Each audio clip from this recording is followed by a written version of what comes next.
Alhamdulillah wassalatu wassalamu ala Rasulillah. Kita lanjutkan usul manhaj salafnya. Di antara ciri ahlul bid'ah yaitu bughdhu ahlil athar, membenci orang-orang yang berpegang kepada athar, kepada sunnah. Wa min alamati ahlil bid'ah bughdhu ahlil hadis wal athar wal waqi'ah fihim. Di antara tanda ya seseorang itu pelaku bid'ah, dia benci kepada orang-orang yang berpegang kepada hadis dan asar para sahabat dan mencaci maki mereka. Dari Ahmad bin Sinan Al-Qattan, ya semoga Allah merahmatinya, ia berkata, "Laisa fid dunya mubtadi'un illa wa huwa yubghidhu ahlal hadis." Tidak ada di dunia ini seorang ahli bid'ah pun kecuali pasti ia benci kepada ahlul hadis, kepada orang-orang yang berpegang kepada hadis, kepada sunnah Nabi Sallallahu Alaihi Wasallam. Dikeluarkan oleh Ismail As-Sabuni dalam Aqidatus Salaf Ashabil Hadis. Abu Hatim Ar-Razi juga berkata, alamatu ahli bid'ah al-waqi'atu fi ahli al-athar. Kata beliau, tanda ahlul bid'ah itu mencaci maki ahlul athar, ya, orang-orang yang berpegang kepada athar, jejak sahabat Nabi SAW.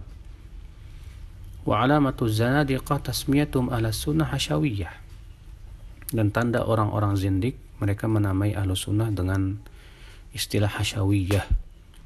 Yuriduna ibtal al-athar, karena mereka ingin membatalkan athar-athar para sahabat. Ini adalah merupakan tanda ahli bid'ah.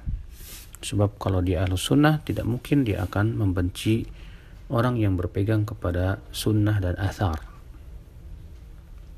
Tanda berikutnya, itlaqul alqab ala ahli sunnah, memberikan gelar-gelar buruk kepada ahli sunnah. Kata beliau, min alamati ahli bid'ah allati nassa 'alaiha al-ulama itlaqul alqab ala ahli sunnah biqasdi intiqasihim. Di antara tanda ahli bid'ah yang disebutkan oleh para ulama yaitu memutlakan gelar-gelar yang buruk kepada ahlu sunnah dengan tujuan untuk merusak nama mereka.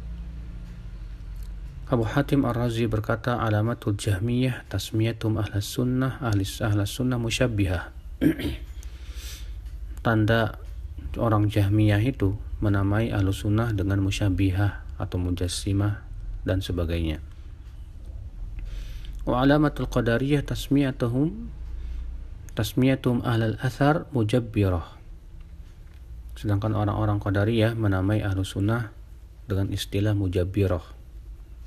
Sedangkan tanda orang murji'ah menamai ahlu sunnah itu mukhalifah nuqsaniyah, dan gelar-gelar yang lainnya, di mana orang-orang ahli bid'ah seringkali memberikan gelar-gelar yang buruk. Zaman sekarang kita lihat mereka menamai orang-orang yang mengikuti sunnah dengan berbagai macam gelar-gelar yang buruk, seperti Wahabi, terorisme, atau yang lainnya.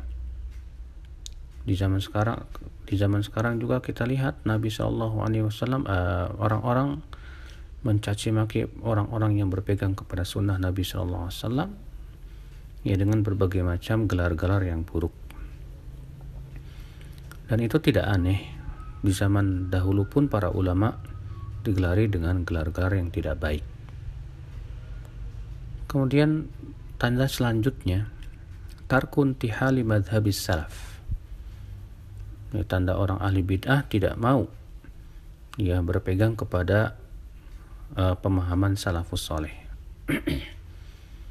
Dan tidak mau juga menamai mereka dengan istilah saya pengikut salaf. Itu salaf yang dimaksud yaitu para sahabat, tabi'in, tabi'ut tabi'in. Berkata Syekhul Islam Ibnu Taimiyah rahimahullah,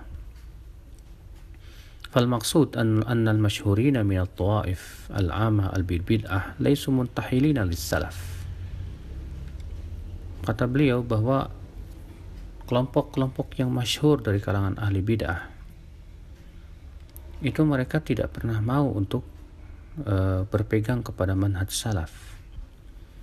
bal ashharu tawaif fil bid'ah ar-rafidhah hatta innal 'amah la ta'rif min sya'airil bid'ah illa rafad والسني في اصطلاحه من لا يكون رافضيا فعلم أن شعار أهل البدع هو ترك انتحال السلف. Ya, bahkan kita lihat, kata beliau, orang-orang pelaku-pelaku bid'ah dan kelompok-kelompok bid'ah yang terkenal seperti Rafidhah, ya, mereka membenci bahkan salafus saleh. Maka dari sini diketahui bahwa tanda ahli bid'ah itu tidak mau berpegang kepada manhaj salaf. Oleh karena itulah Imam Ahmad berkata dalam risalah Abdus bin Abdul bin Malik, usulus sunnati indana at-tamassuk bima kana alaihi ashabun nabi sallallahu alaihi wasallam. Di antara pokok sunnah di sisi kami adalah berpegang kepada apa yang dipegang oleh para sahabat Nabi sallallahu alaihi wasallam.